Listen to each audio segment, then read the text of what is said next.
8.1 प्रस्तावना। विकास एवं पर्यावरण एक दूसरे से जुड़े हुए हैं, एक दूसरे पर निर्भर तथा एक दूसरे को प्रभावित करते हैं। आर्थिक विकल्प का प्रश्न असमान विश्व अधिकारी का हनन, क्या मिली भी विषय को पर्यावरण से पृथक करना संभव है? यह प्रश्न एक ऐसे सतत विकास की ओर सर्वांग करारा है जो केवल एक सामूहिक भविष्य या विश्व साझेदारी की धारणा से ही पूर्ण नहीं सकता है। वास्तव में विश्व आर्थिक व्यवस्था की संरचनात्मक असमानताएं भी सतत विकास के विषय को पूर्ण रूप से सुलझाने में असमर्थ है। सतत विकास की प्रक्रिया की व्यवहारों तथा कारगर बनाने के लिए एक ऐसा सामूहिक संकेंद्रण स्थापित करना आवश्यक है जो विभिन्न विश्वव्यापी दृष्टिकोण एवं विकास में कर सभी प्रयत्नों को संगठित कर दे। विश्व की विविधताओं जैसे भूगोल, समाज, अर्थव्यवस्था, विज्ञान व प्रौद्योगिकी का स्तर, योग्यताओं और क्षमताओं व शिक्षा स्तर की असमानताओं को ध्यान में रखते हुए यह कहना ठीक होगा कि सतत विकास की समस्या को सुलझाने के लिए उसका सामान्यीकरण करना उचित न होगा। इन विषयों को पहले क्षेत्रीय स्तर पर संबोधित करना होगा। तत्पश्चात इन क्षेत्रीय विषय व सुझावों से एक विश्व परिचय तैयार करना होगा जो सार्वभौमिक कम से इन समस्याओं तथा आवश्यकताओं का ध्यान रख सके। पर्यावरण के सिद्धांत पार्टी एक तरफ सामाजिक समुदायों में स्थानीय स्वायत्तता पर बल देते हैं, वहीं दूसरी ओर ये एक विश्व संदेश भी देना चाहते हैं। 8.2 क्षेत्रीय समस्याएं।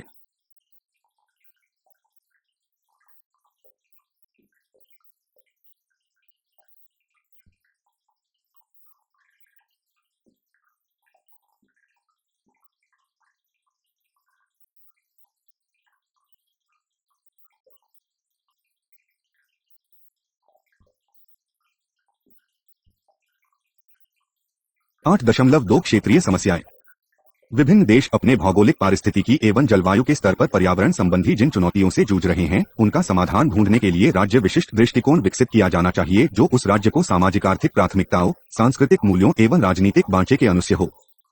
जलवायु परिवर्तन तथा वन कटाव का प्रकोप जैसी अनेक पर्यावरणीय समस्याओं को भूमंडलीय स्तर पर स्पष्ट रूप से देखा जा सकता है, परंतु इसकी हानि का अनुभव स्थानीय, देशीय तथा क्षेत्रीय स्तर पर किया जाता है। जाम अभाव तथा संदूषण, मुदा अपनादन तथा वन कटाव, मैग्रोव या प्रवाल मिट्टी की अवभर्ती का सीधा प्रभाव प्रायः स्थानीय समुदायों पर ही पड़ता है। पर्यावरण संबोध सूचक मुख्य रूप से स्थानीय स्तर पर ही प्रासंगिक सिद्ध हो सकते हैं। परिणामस्वरूप एक देश की सतत विकास योजना की परिभाषा उस देश की पर्यावरण अवस्था तथा उसकी आबादी पर पड़ने वाले प्रभावों के संदर्भ में ही तैयार की जानी चाहिए।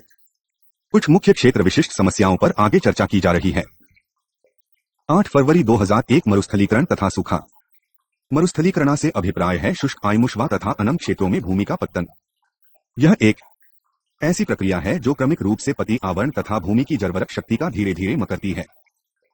जलवायु परिवर्तन तथा मामय क्रियाकलाप को फलन स्वरूप पड़ने वाला सूखा तथा बारिश के मुख्य कारण हैं।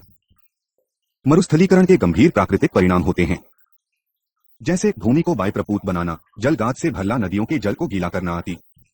भचद बात यह है कि भूमि की ऊपरी सतह जिसके निर्माण में शताब्दी लग जाती है, यदि उपेक्षित ढंग से प्रयुक्त हो उसका कुछ ही मौसमों में कम हो जाता है। ली को जन्म देने वाले मानव क्रियाकलाप है अधिक जुताई, अधिक राई तथा अपर्यापास्चाई।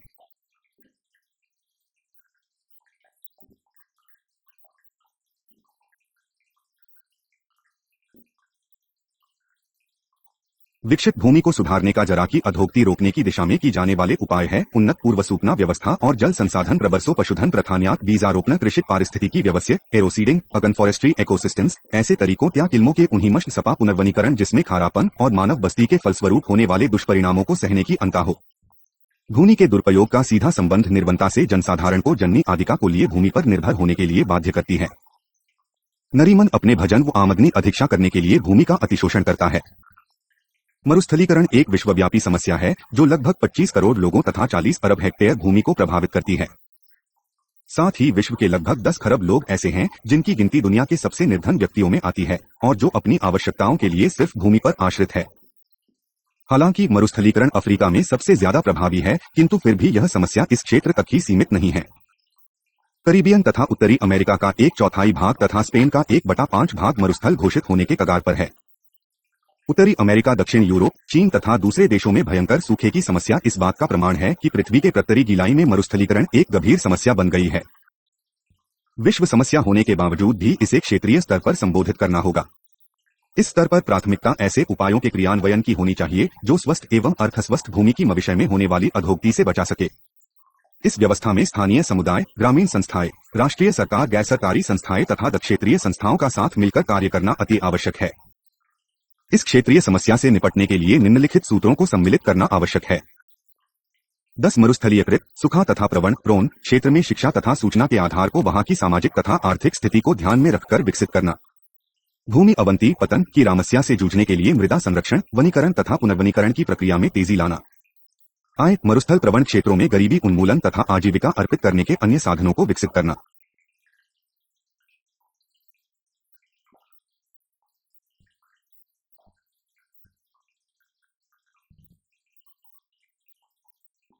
मरुस्थलीकरण की समस्या से निपटने के लिए व्यापक कार्यक्रमों तथा योजनाओं को विकसित करके उन्हें राष्ट्रीय पर्यावरण योजना में शामिल करना। 2 व्यापक सुखापाहत परियोजनाएं जैसे स्वयं सहायक व्यवस्थाएं तथा पर्यावरण शरणार्थियों की समस्या के लिए पर्याप्त प्रबंध। 1 मरुस्थलीकरण नियंत्रण तथा सूखे के दुष्प्रभावों से बचने के लिए रिक्शा तथा जनभागीदारी को प्रोत्साहन। इस दिशा में क्षेत्रीय स्तर की सरकार को अंतर्राष्ट्रीय सहयोग से ऐसे कदम उठाने होंगे जिससे मरुस्थलीकरण तथा भूमि वतन के संबंध में व्यापक को तैयार कर उन्हें सामाजिक आर्थिक तथा भौतिक वाणिज्य में संबोधित किया जाए। इसके लिए आधुनिक सुविधाओं को जैसे भौगोलिक सुधना तंत्र की स्थापना जानी चाहिए। इसके लिए कुशल तथा पेशेवर कार्यकर्ता नियुक्त करने होंगे जो इस कार्य को निपुणता पूर्वक कर सके तथा साथ ही शिक्षा के माध्यम से जनसाधारण खासकर महिलाओं की भागीदारी भी हासिल कर सकें। विश्व स्तर पर माखलीकरण की समस्या पर यह पहले 1977 में काली सम्मेलन नैरोबी कीनिया में चर्चा हुई, परंतु प्रभाव ने रहा था आर्थिक सहायता के अभाव में वह कारगर सिद्ध न हो पाई। संयुक्त राष्ट्र पर्यावरण तथा विकास सम्मेलन United Nations conference on environment and development said सुझाव पर इस समस्या से निपटने के लिए 1972 में पेरिस में एक सम्मेलन बुलाया गया। संयुक्त राष्ट्र का नालीराम को रोवाने के लिए सम्मेलन United Nations Convention to Combat Desertification UNCCD मरुस्थलीकरण पर यह पहली ऐसी सभा है जहां इस समस्या से निपटने के लिए एक वैधानिक ढांचा तैयार किया गया। यह सभा सहभागिता तथा विकेंद्रीकरण जैसे सिद्धांतों पर आधारित है। इसमें 180 से भी ज्यादा देश शामिल हैं जो इसे एक विश्वव्यापी प्राप्य प्रदान की हैं। 8 फरवरी 2002 बाढ़ तथा मृदा अपरदन।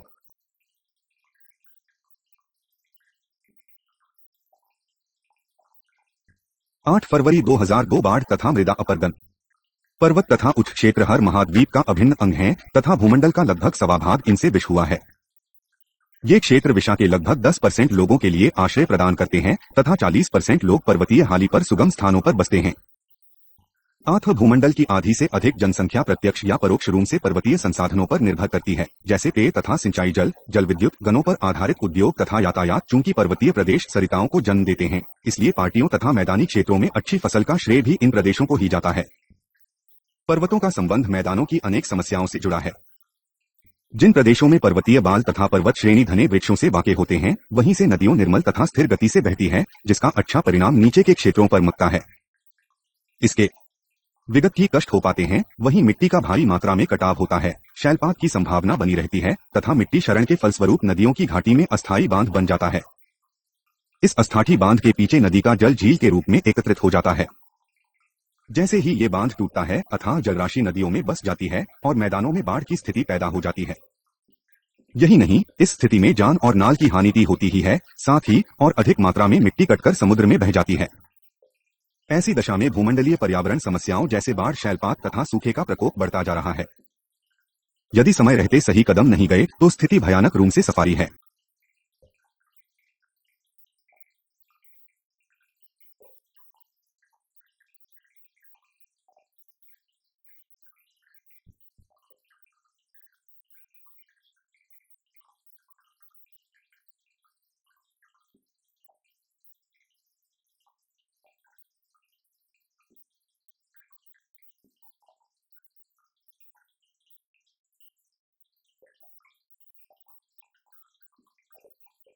दिलचस्प बात है कि दुनिया भर वो लोग को पर्वतीय क्षेत्रों में रहते हैं तथा गरीबी की न्यूनतम रेखा पर है। पर्यावरण संबोधी मामलों पर जी पकड़ बहुत मजबूत होती है। यदि हमें एक सतत पर्वतीय विकास करना है तो प्रौद्योगिकी तथा वैज्ञानिक जानकारी के साथ साथ इन लोगों को न केवल दृष्टिकोण तथा अनुभव साथ लेने होंगे, बल्कि इन सांस्कृतिक मूल्यों तथा रहन सहन के ढंग को भी सम्मिलित करना होगा। पर्वतीय क्षेत्रों में व्यापक गड़बड़ी की स्थिति पर जैसे पारस्परिक युद्ध, आतंकवाद, छापामार, गुरिल्ला संघर्ष और अल्पसंख्यकों पर हो रहे अत्याचारी का निवाह अधिक प्रभावशाली बंग है करना होगा।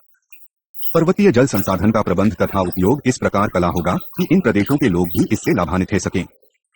पिछले कुछ दशकों में विश्वसनीय आंकड़ों को प्राशा होने पूर्व भी जल तथा मौसम संबंधी तंत्र अप्रभावी के हुए हैं। सतत विकास की योजनाओं के लिए आवश्यक है कि स्थानीय क्षेत्रीय पारियों की एकत्रित कर आधुनिक प्रौद्योगिकी की मदद से इनका प्रयोग लाभी परियोजना तैयार करने में किया है। 8 फरवरी 2003 समुद्रतल में वृद्धि चढ़ा। नवैज्ञानिक समय की दृष्टि से देखा जाए तो समुद्र में नहीं आया है। 1,25,000 वर्ष पूर्व वह कमान सहारा 20,000 वर्ष उनसे 120 मीटर नीचे था। पिछले 100 वर्षों में समुद्र तल में 10 से 25 से की वृद्धि हुई है और अनुमान है कि सर 2100 तक 40 से 65 सेंटीमीटर की होती है। इसके परिणाम समूह वाय तह तथा सहवर्ती क्षेत्रों में बावकाता यक्ष एमा समरा समुद्र तट वापरदन खारे पानी का नहीं में प्रविष्ट सोन खौली कई समस्याओं का सामना करना पड़ेगा। हालांकि इसमें यह कहना भी उचित है कि समुद्र तल में वृद्धि की कोई भी पूर्व सूचना देना अत्यंत कठिन है, क्योंकि ग्रीनलैंड तथा अंटार्कटिका के हिम आवरण भूमभालीय तापन के प्रति कैसी प्रतिक्रिया जाहिर करेंगे, इसके बारे में ज्यादा जानकारी उपलब्ध नहीं है। इसके अतिरिक्त स्थानीय समुद्र तल विभिन्न क्षेत्रीय प्रक्रियाओं जैसे ज्वार भाटा, तटीय धाराएं तथा भूमियों के फलस्वरूप होने वाले भौगोलिक बदलाव के कारण भी प्रभावित होता है। भूगर्भ खलाल कई कारणों से होती है, जैसे दिमागरणों का अपहोता, फल तथा बेल या दूसरे संसाधनों का पृथ्वी में से निकाला जाना इत्यादि।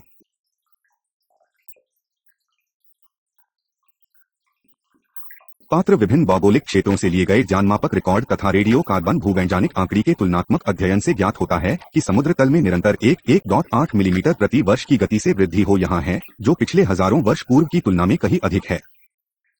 समुद्र तल में वृद्धि के देशी प्रभाव: समुद्री कटाव तथा मेरियर द्वीप मां अथाची ग्रीन खारे जल का नदियों में प्रविष्ट होना, बाढ़ तथा बाढ़ हानि, क्षेत्रीय तट क्षेत्रों को नुकसान, कृषि संबंधी हानि। कमर दिए गए प्रत्यय प्रभारी के अलावा समुद्र तल में वृद्धि के कुछ ऐसे परोक्ष प्रभाव भी है जो प्रत्याश प्रभावों से अधिक हानिकारक सिद्ध हो सकती है। यद्यपि समुद्र तल में वृद्धि के मौजूदा परिणाम इतने भयानक नहीं है, तथापि आधुनिक समय की प्राकृतिक संसाधनों पर बढ़ती हुई निर्भरता से ऐसा प्रतीत होता है कि यह स्थिति भी ज्यादा दूर नहीं है। इसके लिए समय रहते ही पापती कदम उड़मा ही समझदारी होगी। 8 फरवरी 2004 निर्वनीकरण। हालांकि सिंधली कई शताब्दियों से उनका नाश हो रहा है, किंतु इस प्रक्रिया ने 20वीं सदी को भयानक रूप से लिया है। 1960 को बाद वो उष्णकटिबंधीय वन चटते रहे हैं। इसके विपरीत 1980 के दशक में शीतोष्ण वनों में 0.1% की वृद्धि हुई है। संयुक्त राष्ट्र के खास तथा कृषि संगठन Food and Agriculture Organization of United Nations (FAO) ने अनुमान साया है कि विकासशील देशों में 1980 से 1990 को दशा में करोड़ 55 रनों का नाश हुआ तथा 1990 से 1985 को बीच 1 करोड़ 37 लाख हेक्टेयर वन भूमि का पिछले 15 वर्षों में कुल निता जगमग 20 हेक्टेयर वनों का नाश हो चुका है। अधिक दुखद बात यह है कि ऐसी भूमि जहां से वन जहां दिए गए मां काट दिए गए लंबे समय तक कृषि या बरागाह उपयोगी भी नहीं रह पाती, क्योंकि ऐसी दशा में जल्द ही भूमि का पान हो पाता है। वास्तविकता यह है कि उच्चाटिबंधी निर्वनीकरण के कर्ता और कारणों में भेद करता अति आवश्यक है। लोग निगम देते जा सकते हैं।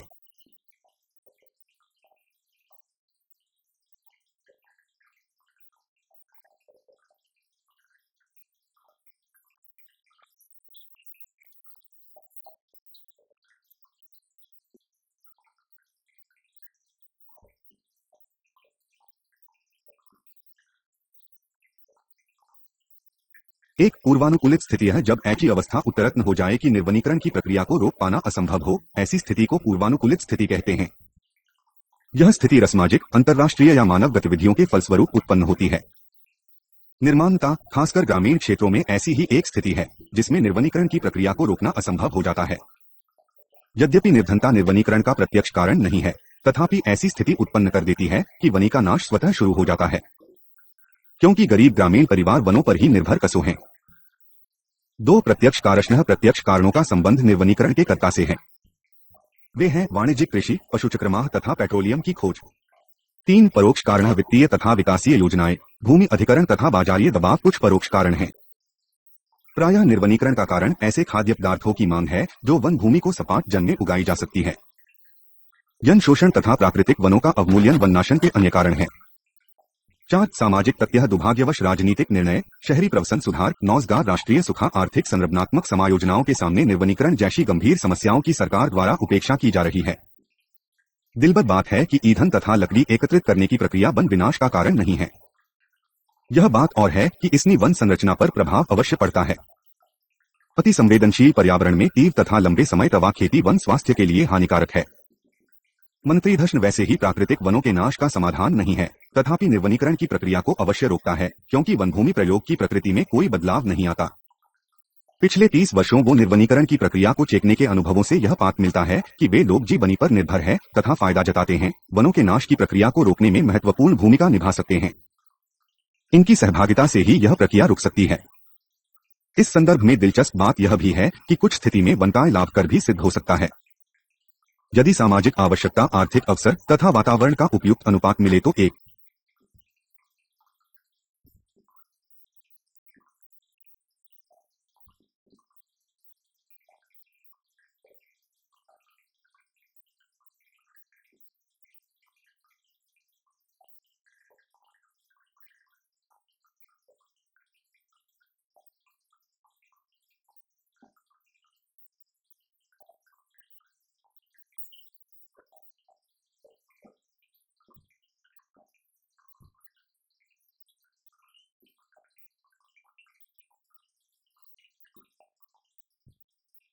प्रकार की भूमि को अधिक उपयोगी भूमि में सही ढंग से बदला जा सकता है कि वन कटान के उपरांत भूमि लंबे समय के लिए कृषि उपयोग में लाभदायक सिद्ध नहीं हुई। उष्णकटिबंधीय क्षेत्र की भूमि वन कटाव के बाद शीतोष्ण क्षेत्रों की उर्वरक भूमि के रामाम प्रति वर्ष फराल देने में साध नहीं रही। ऐसा करने से भूमि का मन और तेजी से हुआ। चरागाह के लिए भी ऐसी भूमि उपयोगी सिद्ध नहीं हुई क्योंकि भूमि पास के लिए भी उतनी उत्पादक साबित नहीं हुई जितनी कृषि भूमि होती है। निर्वनीकरण के सामाजिक परिणाम काफी किवंशकारी तथा दीर्घकालीन सिद्ध हुए हैं। प्रायः देशी समुदायों को लिए आधुनिक सभ्यता का आगमन उनकी परंपरा, रहन सहन या सामाजिक संस्थाओं का विनाश ही खा है। वन संसाधनी पर उनकी शाह नजरअंदाज किया गधा है।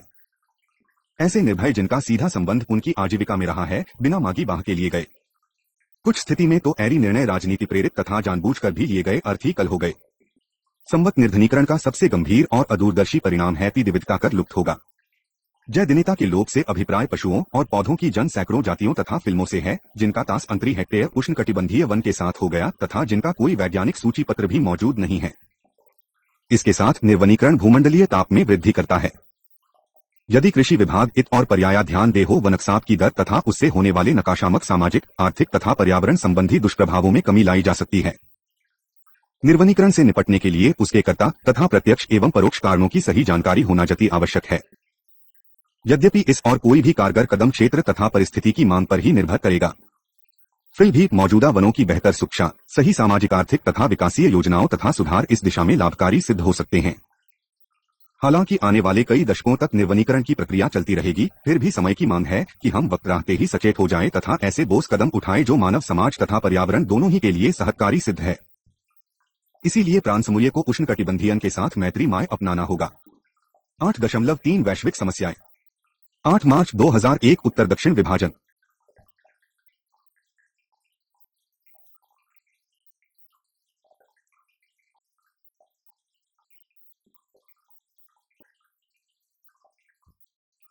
आठ मार्च 2001 उत्तर दक्षिण विभाजन। उत्तर की श्रेणी में विश्व के उन देशों की गिनती होती है जो विकसित, औद्योगिकृत तथा समृद्ध है। इन देशों में नवीकरणीय संसाधनों की बढ़ती खपत दर के प्रति जागरूकता बढ़ रही है तथा नवीकरणीय संसाधनों के इस्तेमाल एवं सामी पर जोर दिया जा रहा है। इन देशों में जहां विश्व की जगमग 20% जनसंख्या निवास करती है, वहां के दिशा की 80% कर्जा की खपत कराते हैं। इसके विपरीत दक्षिण जगत का जनसमुदाय बुनियादी आवश्यकताओं जैसे रोटी, कपड़ा, मकान और स्वास्थ्य के लिए संघर्ष कर रहा है। इन आवश्यकताओं के लिए वह अपने आसपास के पर्यावरण पर ही निर्भर करता है, जिसके परिणाम निम्नलिखित है। ईंधन यो लिए दन की लकड़ी का उपयोग, खेतिहर मजदूरों को सीमांत भूमि पर धकेला जाना तथा जन के द्वारा ऐसी भूमि का दुरुपयोग, चाहे वे जमींदार या सरकार की नकदी फसल उत्पादन योजना के अंतर्गत ही अथवा किसी और विकास या जनसंख्या दबाव के कारण। खेतिहर मजदूर जी अपने लिए पर्याप्त भीजन के लिए फसलें नहीं जा पाते। उनका शहरों की ओर पलायन। प्रायः निर्धन व्यक्ति का परिवार बड़ा होता है और अरवस्य स्थिति में जीवन बतर करता है। कमर दिए गए सभी घटक प्रलय या पाप से पर्यावरण तथा पारिस्थितिकी को प्रभावित करते हैं। इसके अतिरिक्त दक्षिण जगत औद्योगिक देशों के लगभग 1 लाख करोड़ डॉलर के कर्ज में दबा हानि नहीं पहुंचती। विकलशील देश चनों अपनाने में आराकाम रह जाते हैं। टियोपल्स हुला है जो प्रतिदिन बढ़ता जा रहा है। परिणामस्वसम के महंगी प्रौद्योगिकियों जिनको पर्यावरण को। यही कारण है कि इस समस्या के समाधान के सुझाव सरल और अधिक है तथा क्रियान्वयन कठिन। दक्षिण जगत विशेषकर निर्धनतम देशों को चाहिए कि वे अपना जीवन स्तर सुधारने के लिए शुद्ध तथा सतत विकासीय योजनाएं अपनाएं, जिससे बियत न्यूनतम आवश्यकताओं की ही पूर्ति हो पाए वरम पर्यावरण समस्याओं के प्रति भी जागरूक हो सकें, जैसे तीव्र गति से बढ़ती जनसंख्या, शाली जमाए, प्रदूषण, स्वास्थ्य समस्याएं तथा संरचनात्मक विकास। आधुनिक स्वच्छ प्रौद्योगिकी जो बेहतर जीवन स्तर दे सबोधार्यात पर भी भारी न हो, आज वो विकासशील देशों की आवश्यकता है।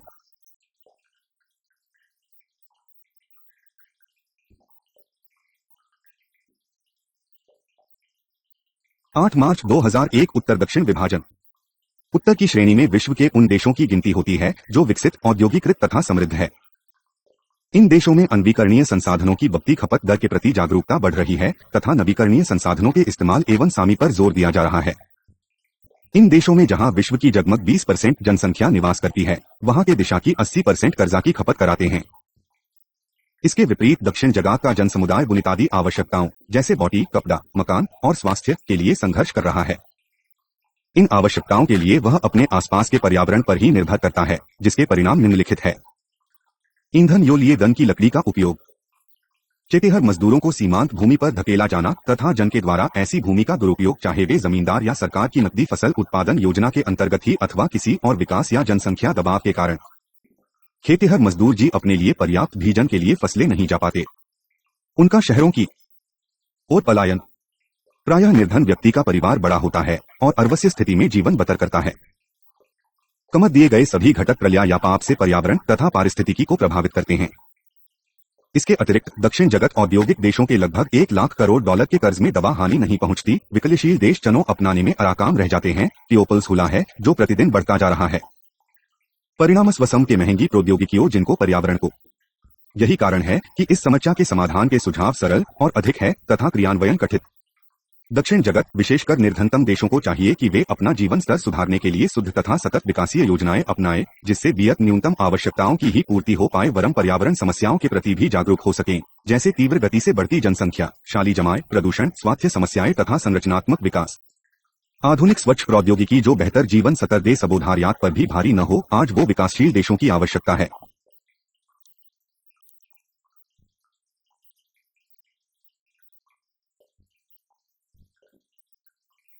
अपने उच्च स्तरीय जीवन शैली के कारण विश्व की अधिकांश नवीकरणीय ऊर्जा की संपत्ति के लिए जिम्मेदार है। आवश्यकता है कि ये देश अपनी जीवन शैली की पुनर्परिभाषित करे तथा सुधार की दिशा में कठोर कदम एवं वचनबद्धता अपनाए। सतत विकास की मांग है, एक विस्तृत दृष्टिकोण तथा प्रतिस्पर्धों और आवरण परिवर्तन संबंधी कष्टपूर्ण बलिदान। उत्तर दक्षिण विभाजन एक ऐसी समस्या है जिनका निवारण भीतर का उपागम अपनाकर ही किया जा सकता है। एक है विश्व साझेदारी तथा दूसरा है विज्ञान एवं प्रौद्योगिकी पर आधारित दृष्टिकोण। कोई एक दृष्टिकोण अपने आप में इस समस्या को सुलझाने में सक्षम नहीं है। विश्व साझेदारी प्रणाली से अभिप्राय है सतत विकास की दृष्टि से पर्यावरण योजनाओं, जिम्मेदारियों, अनुभवों तथा सूचना संबंधी सहभागिता। यह साम्रोदारी न केवल सरकारी स्तर पर होगी वरन व्यक्तिगत, व्यापार, गैर सरकारी संस्थाओं तथा सभ्य समाज के स्तर पर भी होगी। विज्ञान और औद्योगिकी का आधारभूत योगदान कई प्रकार से होगा, जैसे एक पर्यावरण संबंधी रिपोर्टों तथा तरीकों को नीति निर्माताओं तथा आम लोगों तक पहुंचाना, प्रस्तावित योजनाओं तथा उपचारों को सतत विकास का आधार बनाना, स्वच्छ प्रौद्योगिकी का विकास, आर्थिक तथा समाज विज्ञान में जनजागरूकता के लिए बेहतर तथा व्यापक अनुसंधान। पर्यावरण संबंधी समस्याओं में विज्ञान तथा प्रौद्योगिकी के योगदान का आकलन समाज पर पड़ने वाले प्रभाव तथा बदलाव के संदर्भ में देखा जा रहा है। इसके परिणामस्वरूप हमारे सामने जो मुद्दे उजागर हो रहे हैं वे हैं शासन के विकल्प, समाज तथा आर्थिक समूह पर इन नीतियों के क्रियान्वयन से प्रभाव, आर्थिक व्यय तथा सामाजिक एवं क्षेत्रीय समानता आदि। सतत विकास में आने वाली बाधाएं जो उत्तर दक्षिण विभाजन से संबंधित हैं, ऐसे ही संगठित दृष्टिकोण से दूर हो सकती हैं। 8 मार्च 2002 जैव विविधता।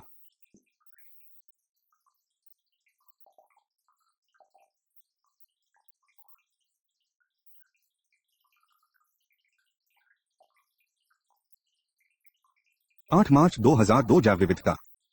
जैव विविधता का संबंध पूरा समस्त जैविक जीवन से है को इस भूमाफल का भाग है। उसका संरक्षण, पूर्व संपोषण आज की अत्यंत महत्वपूर्ण आवश्यकता है। इस दिशा में बहुत से आनुवंशिक संसामनी का उपयोग लाभकारी ढंग से किया जा रहा है। सतत विकास की ओर जैविक संसाधन एक प्रमुखतया उपयोगी पूंजी है। अविचारपूर्ण तरीक तथा गलत आचरण जैसे प्राकृतिक आवास का नाश, प्रदूषण, अति पैदावार, विदेशों से आए पौधों तथा पशुओं का संगत प्रवेश विविधता के लिए खतरा बन गया है। पिछले 20 वहीं से भी अधिक के अथक प्रयास के पंत भी जैविकता सुप्त होती ही है। आवश्यकता है जैव विविधता के संरक्षण तथा सतत उपाधि की। इस दिशा में सभी देशों की सरकारों तथा अंतर्राष्ट्रीय समुदाय का ध्यान आकर्षित कर कुछ ठोस कदम उठाने होंगे। इसके लिए निम्नलिखित विषय पर विचार करूंगा। सतत विकास को प्रेरित करने की दृष्टि से जाति, प्रांतीय तथा पारिस्थितिकी के संखाम के लिए सही निर्णय तथा सही कदम। संयुक्त राष्ट्र की जैव विविधता पर हुई सभा का अनुमोदन। आनुवंशिक संसाधनों द्वारा प्राप्त लाभी का न्यायोचित वितरण। जैव संसाधनों के सदुपयोग के लिए प्रौद्योगिकी, विशेषकर जैव प्रौद्योगिकी का उन विकासशील देशों को हस्तांतरण जहां जैव संसाधनों का भरपूर भंडार है। स्थानीय समुदायों के ब्रांड, परंपराओं तथा नवाचारों का आदर एवं संरक्षण आज पारंपरिक रूप से जैव संसाधनों के प्रति आदरपूर्ण रहे हैं। ऐसे तंत्र की स्थापना जिससे इन समुदायों को अपने इस ज्ञान के उपयोग का पर्याप्त लाभ मिल सके। जैव विविधता तथा जैविक संसाधनों के टिकाऊ उपयोग के तरीकों का राष्ट्रीय विकास योजनाओं में समाकलन।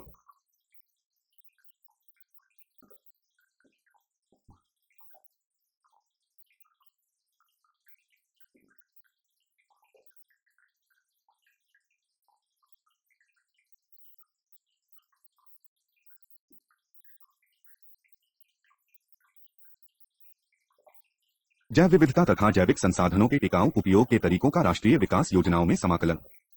उत्तर दक्षिण के सभी देशों में राष्ट्रीय क्षमता निर्माण, विशेषकर मानव संसाधनों का विकास तथा संस्था निर्माण। जैव विविधता की समस्या को विश्व स्तर पर लागू अवश्य किया जा सकता है, वस्तु कार्यविधि तथा उपचार क्षेत्रीय स्तर पर उत्तर और दक्षिण के निजी संदर्भ में ही खोजना उपयुक्त होगा। जैविक संसाधनों के संरक्षण तथा संपोषित उपयोग के बारे में प्रत्येक क्षेत्र की निजी ज्ञान व्यवस्था तथा सदियों से प्रचलित प्रथाएं लाभकर सिद्ध होगी। क्षेत्रीय स्तर पर इन प्रथाओं का अवलोकन कर जैव विविधता के संदर्भ में कानून तथा प्रशासनिक व्यवस्था निर्मित की जानी चाहिए जो संयुक्त राष्ट्र सम्मेलन के अंतर्गत हो। इस विषय पर एक राष्ट्रीय कार्य योजना का निर्माण आवश्यक है जो जैविक संसाधनों के संरक्षण तथा संपोषित उपग्रीन के संदर्भ में लगातार किए गए सभी प्रयासों की समाहित कर सकें, जैसे क्षमता निर्माण, जैव सुरक्षा के उपाय, जैव सुरक्षा सलेख, जैव विविधता सूचना जा, परंपरागत ज्ञान का उपयोग तथा लाभों की साझेदारी, कानून निर्माण। दक्षिण के देशों के लिए निजी रूप से कार्यविधि अपनाना संभव नहीं, इसलिए उत्तर पश्चिम सहयोग तथा क्रिया अपनाई जाए जिससे दोनों विषयों के बीच की खाई को कम किया जा सके। इसके लिए आवश्यक है कि दूसरे देश, संयुक्त राष्ट्र, गैर सरकारी संस्थाओं की मदद से राष्ट्रीय स्तर की सरकारें इसमें अपना सहयोग दे। विश्व स्तर पर जैव विविधता संरक्षण के कार्यक्रम को क्रियान्वित करने के लिए निम्नलिखित कदम आवश्यक है। वित्तीय तथा व्यय आकलन, वैज्ञानिक तथा प्रौद्योगिकी सामन, मानव संसाधन विकास। 8 मार्च 2003 जलवायु परिवर्तन। 8 मार्च 2003 जलवायु परिवर्तन। सजग विकास में संघर्षरत अंतर्राष्ट्रीय समुदाय के लिए जलवायु परिवर्तन एक और गंभीर चुनौती है। इसके परिणाम न केवल पृथ्वी के पानी तंत्र को प्रभावित करते हैं, वरन आर्थिक तथा सामाजिक जीवन को भी प्रभावित करते हैं। प्रचलित प्रतिमानों के अनुसार 21वीं शताब्दी के हर दशक में भूमंडलीय हाल 0.3 डिग्री सेल्सियस बढ़ने की उम्मीद है। इसका मुख्य कारण पिछले 150 वर्षों में वायुमंडल में उपस्थित कार्बन डाइऑक्साइड की मात्रा में 25% की बढ़ोतरी है। चूंकि यह भूमंडलीय समस्या है, इसलिए इसका उपचार भी विश्व स्तर पर ही संभव है।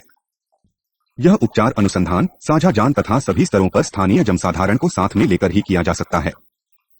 जलवायु परिवर्तन के संदर्भ में विकासशील देशों के समक्ष निजी रूप से संबोधित करने वाली चुनौतियां भी हैं, परंतु उपयोगी संसाधनों की अपर्याप्तता के कारण इन मुश्किलों का सामना करने में सक्षम नहीं है।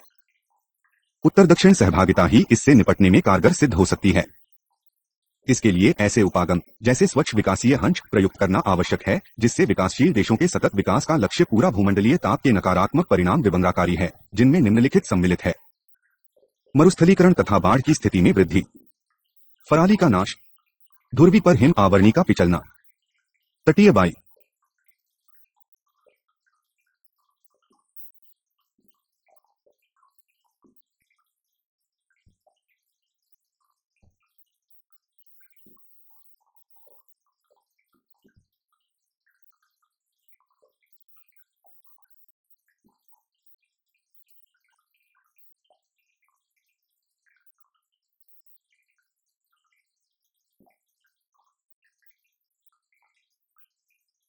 प्रवाल ओबल, महासागर व्यवहार में परिवर्तन, प्राकृतिक विश्वस, संक्रामक रोग, पारिस्थितिकी पतन, खाद्यान्न अभाव, समुद्र तल में वृद्धि।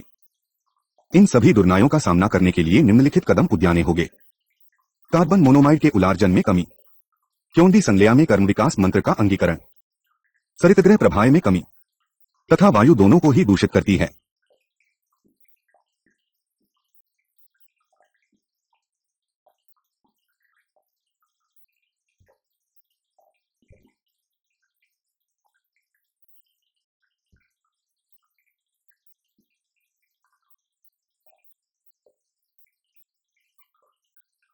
आठ मार्च 2004 बौद्धिक संपत्ति अधिकार। नतीना विधाएं समा अधिकारी की सुरक्षा हेतु बौद्धिक संपत्ति अधिकार इंटेलेक्चुअल प्रॉपर्टी राइट्स IPR यह अधिकार है जो नर उत्पादन तथा प्रौद्योगिकी के प्रयोग तथा जससे मिलने वाले सभी को सुरक्षित करता है।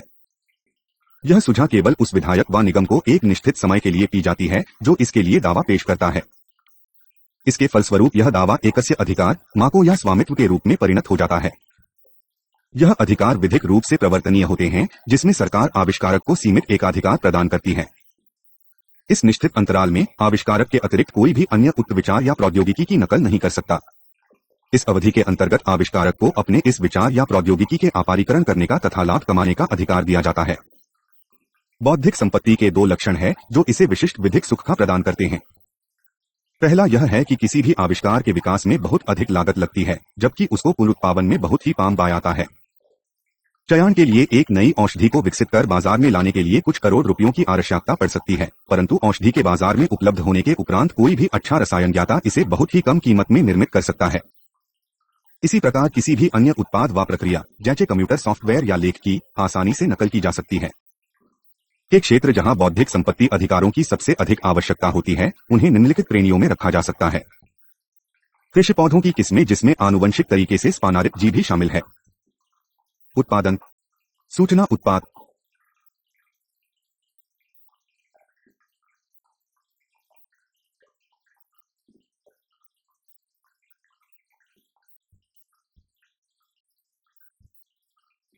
बौद्धिक संपत्ति अधिकारों के संदर्भ में वाद विवाद का मुद्दा एक तरफा जा विचारक के हितों तथा लामी का पक्ष उजागर करता है तो दूसरी तरफ लोक कल्याण हेतु आविष्कार को जनसाधारण तक पहुंचाने का। बौद्धिक संपत्ति अधिकारों के पक्ष में यह मत दिया जाता है कि ऐसी सुविधा के अभाव में नए आविष्कारों की प्रोत्साहन देना कठिन होगा क्योंकि इसमें लगाई जाने वाली लागत बहुत अधिक होती है। यदि आविष्कारक को लाभ पहुंचता है तो वह और नए आविष्कार करने की भी प्रेरित होता है। इसी जब दूसरा पक्ष यह नहीं है कि सतत विकास के लिए इन आविष्कारों का निर्धन या समृद्ध सभी लोगों तक पहुंचना आवश्यक है। ध्यान देने योग्य बात यह है कि जहां एक तरफ इन बौद्धिक संपत्ति अधिकारों का औचित्य वित्तीय प्रोत्साहन है दूसरी तरफ था आविष्कार को नाथों में सीमित कर देती है हो इसमें निवेश कर सके। राभी राष्ट्रीय को बराबरी के स्तर पर लाने के लिए जनवरी 1995 में व्यापार संबंधित बौद्धिक संपत्ति अधिकारी trade related intellectual property rights trust का गठन हुए जिसके निर्देश है कि सभी सदस्य देश अपने श्री बौद्धिक संपत्ति अधिकारों को उसके अनुरूप वाले परंतु के निर्देश इतने विवादास्पद रहे हैं कि अंतिम अनुबंध में तय किया गया कि लागू होने के पश्चात हरान जाल बाद इन निर्देशी का पुनरावलोकन किया जाएगा। बौद्धिक संपत्ति अधिकारों की सुरक्षा आविष्कार का देश के तम के लिए हो या इसका अनाचे जनसावार तथा सतत विकास के लिए ही इस